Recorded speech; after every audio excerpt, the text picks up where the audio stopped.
a sudden that no good for nothing lousy schedule maker throws but also from a coaching perspective, though, they weren't 3 perfect games, so how much does that help as well? Yeah, there's lots that especially early on in the year that you're trying to, instill in the guys to continue to work on, and that's one thing this week we get to do some of that, back to some teaching, and but at the end of the day, you can't criticize wins. You have to find a way to get 2 points, and there's always you can win a game 6-0 and still have things that you want to work on. So there's lots of good things that happen, lots of positive stuff.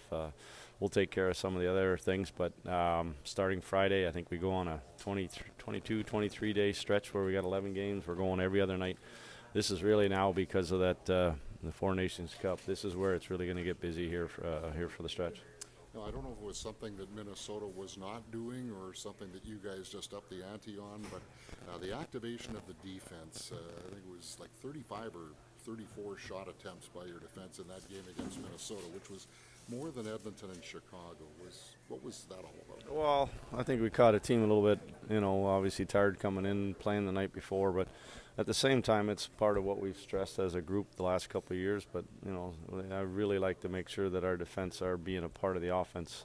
When the other team has 5 guys packed in defensively, if you're not having your D mobile, if you're not having them, get into open ice, get into spots, it doesn't help our 3 forwards. So we like to use our D, whether that's for the initial shot or if it's to spread out the opposition. I think that's something that we like to work on, and whether it's jumping in the rush or it's jumping in the cycle, that's part of what they're asked to do every night. With the 3 days of practice here, Scott, do you sneak in another special teams heavy workload maybe tomorrow or Thursday? I haven't seen your practice plans. Tomorrow's going to back up. We're going to do a weight room or an optional tomorrow, and then we're going back up. We're going to ramp it back up. I don't want to go 4 days in a row here. So then we'll go back up heavy on Thursday. Thursday will probably have a lot more of that. Specialty teams, we didn't touch on it today. There were some areas that we wanted to get into today. So, that'll be then get ourselves, the morning skate on Friday. You mentioned last week you thought Logan Stanley was probably slightly ahead of Billy in terms of when he's out there on the ice today. So what kind of no change in timeline for him? This will be more about conditioning and feel. He kind of snuck into a couple of 5-on-5 drills that he wasn't supposed to today. But he's too big of a target that I think everybody knew where he was all the time. So, but he's that's the first day. And we don't know tomorrow. He might be stiff, sore, but we'll just keep going day to day here. Nothing this weekend, obviously, but we'll push this and see how he goes. He'll get like I said, his timing needs to get there. His conditioning also has to get there. Looked like he was moving pretty well, though, considering he had knee surgery. Yeah, he's been on the ice by himself with Wolfie a few days here, so he's been skating. So it wasn't wasn't unexpected that he'd start to feel a little bit better. I think that he's been talking that his mobility, even his just walking, is feeling a lot better. So that's great to hear. And just want to ask you about one other injury, guy we kind of lost track of because he went down to the Moose or the backup, Jaret Anderson-Dolan. What's his kind of timeline looking like? Yeah, he had a broken foot there, so remember in the exhibition he blocked it and he missed a practice, and then it's like hands and feet, you never know. It's almost it takes another week or 10 days, and then all of a sudden they go for an x-ray and then find out that it's broken. So he still isn't on the ice yet. He's still kind of still got a walking boot on. Obviously he's still a little bit sore, so we're not even close on that one yet.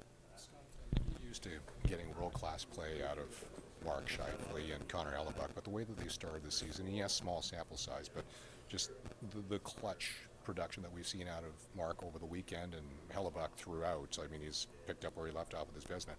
Is this almost other level that you're seeing from these two guys starting their new contracts?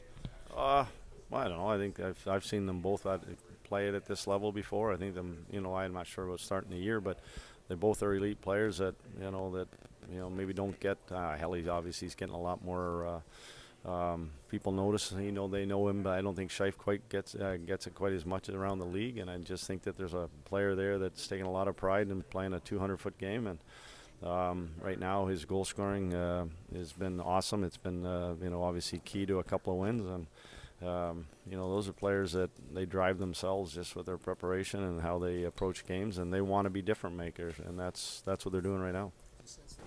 Their identical deals starting this season in some ways kind of help focus even further about what their ultimate goal is with the sport?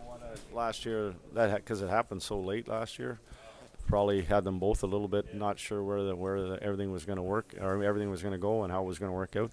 I think this year there's zero thought on their minds about contracts, zero thought about where they're going to be next year, any of that stuff. So it's just for them, it's probably been pretty peaceful in the sense of just knowing that they got a job to do, get in shape, training camp, get the kinks out, get yourself ready to start the year and get off to a good start, and that's what they've done. Just in terms of the guys that haven't got in the lineup yet, Scott, as you said, the schedule really picks up. So you probably never want to change a winning lineup necessarily, but you try and work those guys in at some point. We're gonna find a way here. We just like you said, it's gonna get busy here. I don't want these guys coming to training camp and not having a chance to play. It's sort of a start all over for those guys. So we're gonna work it here, and we'll just kind of see which game that'll be. You said that there were maybe a couple of defensive things that you didn't like as much as you might. So what's the focus on in that way, and then turning it into maybe some sustained offense too? Yeah, I think that there were some situations on our forecheck where sort of our detail part of it of where our running our routes properly. There was some, both the Chicago game and the mini game.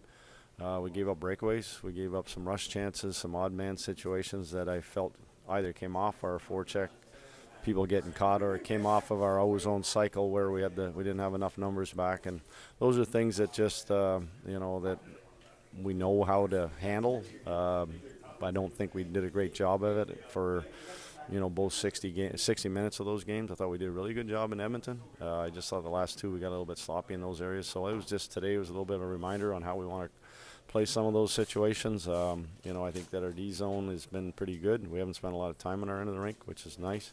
Offensively, that's part of, our zone time has been great in 3 games. We just probably need to put pucks in the net, take some of that heat off and wait until the last minute or last, parts of games to kind of tie things up. But, I think that we're getting sort of the multiple shifts where the one line will be out there and get zone time. The next line comes out and does the same thing, and it continues and it wears down the opposition. We just got to get rewarded on some of those.